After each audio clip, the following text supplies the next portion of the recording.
ಅವ್ರ ಮಗಂಗೆ ಆ ದುಡ್ಡು ಬಂದಾಗ ಅವನು ತೊಗೊಂಡೋಗಿ ಶೇರ್ ಮಾರ್ಕೆಟ್ನಲ್ಲಿ ಬ್ರೋಕರ್ ಹತ್ರ ಕೊಟ್ಟಾಗ ಅವನು ಹೇಳಿದ್ದು, ನೀನು ಇವತ್ತು 15 ಕೋಟಿ ಆಗ್ಬಿಟ್ಯಪ್ಪ ಅಂತ.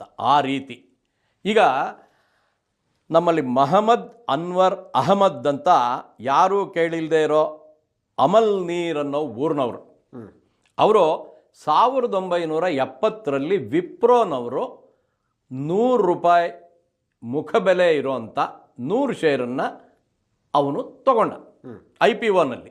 ಅಂದರೆ ಅವನು ಅವತ್ತು ಅವರು ದುಡ್ಡು ಕಟ್ಟಿದ ಮೊತ್ತ 10,000. ಅಹಮದ್ ಅವರು 1970ರಲ್ಲಿ 10,000 ವಿಪ್ರೋನಲ್ಲಿ ದುಡ್ಡನ್ನು ಹೂಡಿದರು. ಓಕೆ, ಅದು ಇವತ್ತು ಎಷ್ಟಾಗಿದೆ ಅಂದರೆ 1,200 ಕೋಟಿ. ವಾವ್, ಅಮೇಝಿಂಗ್, ಅದ್ಭುತ ಸರ್ ಇದು ಆ್ಯಕ್ಚುಲಿ. ₹10,000 ಹಾಕಿದ್ರು,